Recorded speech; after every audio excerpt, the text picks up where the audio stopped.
Croat veterans group from Bosnia and Herzegovina and Croatia were joined by their supporters in Orašje today in a protest that began at noon over the arrests of 10 men, former members of the Croat Defense Council, on war crimes charges against Bosnian Serbs in the Orašje area.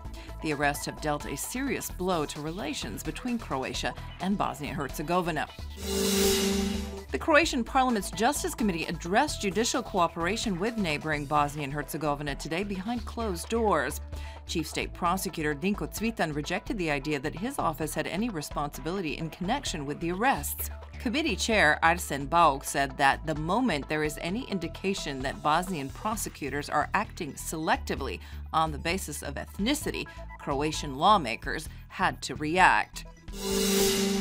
The governor of the Croatian National Bank, Boris Vujčić, delivered to lawmakers today a semi-annual report on the state of Croatia's finances. He's been under heavy criticism from MPs as Parliament debates a proposal from Most that, if adopted, would give state auditors oversight over the central bank's operations and lawmakers the power to vote on the bank's reports. Vujčić rejected allegations of excessive spending by the bank's executives made by MPs.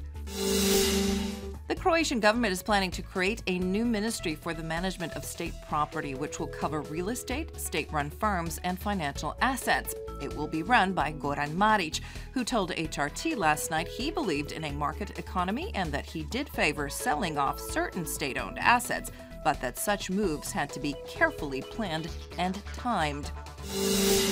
Advent in Zagreb will kick off on the 26th of November this year. The event was chosen as the top Christmas destination in Europe last year by the European Best Destinations website. The organizers promise this year's edition will be the most festive ever.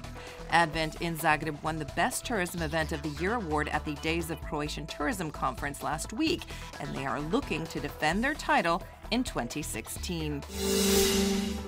In the opener of the 8th round of play in ABA League basketball, Zadar lost at home to Bosnian side Igokea 90-83 last night, racking up their 5th loss of the season in the league. Ramljak led Zadar with 18 points.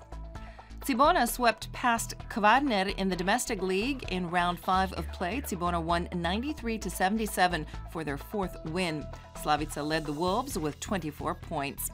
Marin Cilic defeated Belgium's David Goffin yesterday at the ATP Masters in Paris to secure a spot in the ATP Finals in London.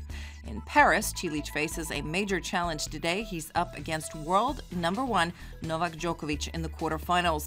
The two have met before, and all 14 times Djokovic was the winner. Today's forecast calls for mostly sunny skies on the coast, but there will be more clouds in the north late in the day. The interior, meanwhile, will remain shrouded in fog and low clouds for most of the day, but there may be some brief sunny spells in the mix, and a few lucky areas will see mostly sunshine. There will be light southeasterly and easterly winds on the coast. The day's highs will be between 8 and 12 degrees Celsius inland, a bit cooler in areas affected by fog. The coast will see highs of 15 to 19 degrees. The interior will see clouds building up during the day on Saturday. Southeasterly winds will pick up starting in the mountains, and by the day's end, there will be occasional rain in the northwest, which will be heavier and more frequent on Sunday. More rain is expected on Monday. Temperatures will rise, especially on Sunday. On the coast, it will be variably cloudy and windy. There will be moderate to high southeasterly winds reaching gale force speeds in places. Rain is expected off and on, with heavier downpours in the north, especially on Sunday, when there's also a chance of thunderstorms.